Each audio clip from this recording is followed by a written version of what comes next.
오늘 말씀은 사도행전 15장 30절에서 41절까지의 말씀입니다. 이방인도 할례를 받고 또 율법을 지켜야 한다고 하는 이 주장에 대해서 예루살렘 총회는 이방인들에게 무거운 짐을 지우지 말고 오직 음행과 목매어 죽인 것과 피를 멀리하게 하자고 결정을 했습니다. 이 결정은 이방인이 있던 안디옥 교회에 큰 기쁨을 줬습니다. 이방인의 구원 문제로 어지럽던 안디옥 교회는 평안을 되찾았습니다마는 마가 요한을 선교 여행에 동참시키는 문제로 바울과 바나바가 다투고 갈랐습니다. 그렇지만 하나님의 사역과 이방인 선교는 멈추지 않았습니다. 바나바와 헤어진 바울은 실라를 새로운 동역자로 삼아서 두 번째 전도 여행을 시작했습니다. 초대 안디옥 교회는 교회 안에서 의견 차이로 인해서 갈등이 생겼을 때 어떻게 해결을 했습니까? 오늘 말씀을 통해서 살펴보겠습니다. 첫째로 서로 위로하고 격려하면서 권면했습니다.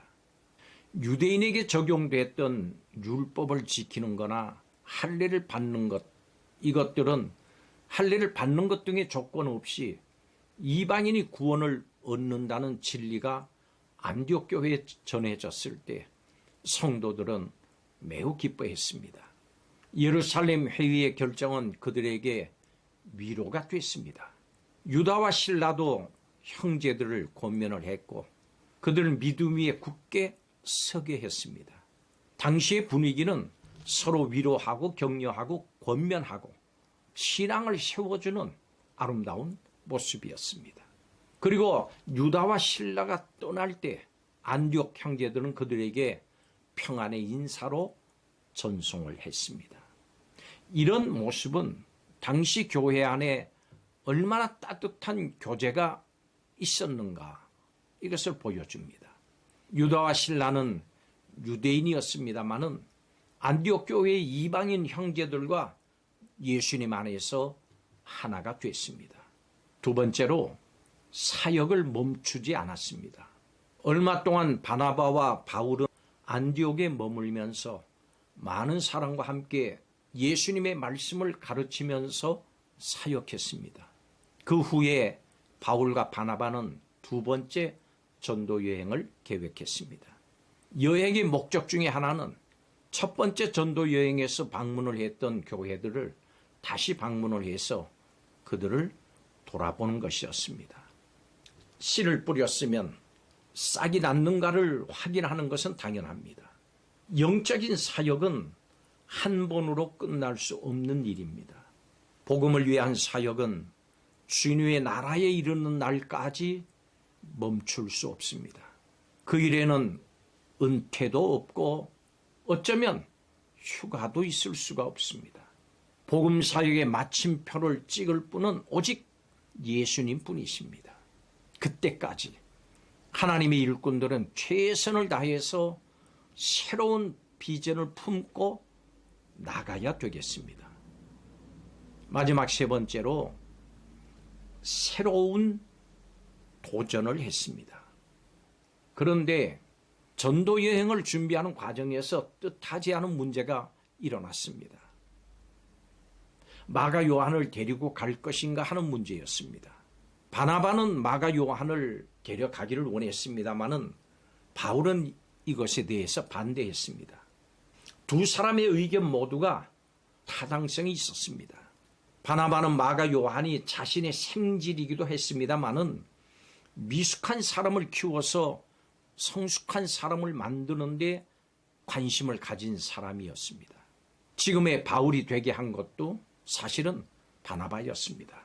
한편 바울은 선교에는 실패가 있어서는 안 되기 때문에 중간에 그만두고 돌아간 전력이 있는 마가 요한을 데리고 가는 것은 옳지 않다고 생각한 듯합니다. 결국 이 두 사람은 합의를 못하고 갈라졌습니다. 그렇지만 두 사람은 좌절하지 않았고 바울은 실라와 함께 또 바나바는 마가 요한과 함께 전도 여행을 떠났습니다. 그러나 그들의 이별은 이것으로 최종적인 것은 아니었습니다. 고린도전서 9장을 보면은 선교 활동에 있어서 바나바를 그의 동료로 언급하고 있고 마가 요한도 역시 후에 다시금 바울과 교제하게 됩니다. 그리고 바울은 골로새서, 빌레몬서, 디모데후서에서 따뜻한 말로 마가 요한에 대해서 이야기를 하고 있습니다. 예루살렘 총회 이후에 교회는 더욱 힘을 얻었습니다.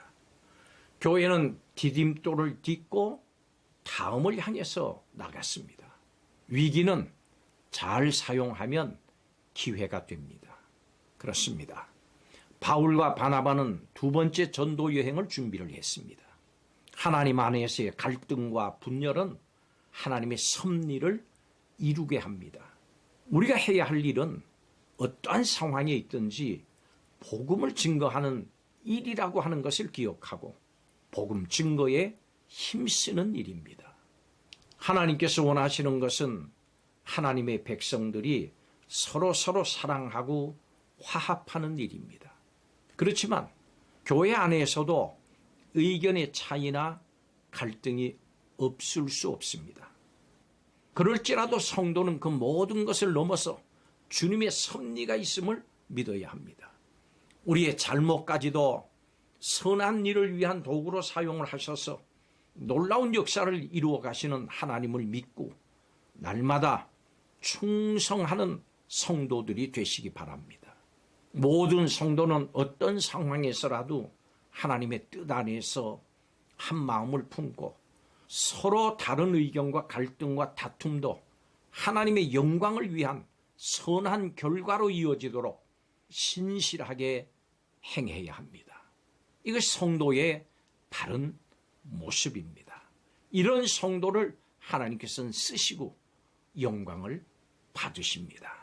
기도하겠습니다. 우리의 마음이 선한 목적을 향해서 있다면 어떤 과정에서든지 의견 차이와 갈등이 일어나더라도 하나님 안에서 유익하고 좋은 결과를 얻을 수 있음을 믿습니다.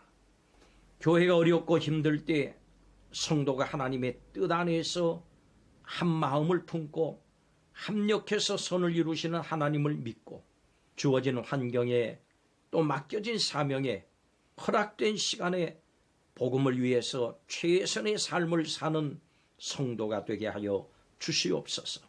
이 시간 이렇게 살겠다고 다짐하는 이들 위해 복 내려 주옵소서. 예수님의 이름으로 축복하고 기도하옵나이다. 아멘.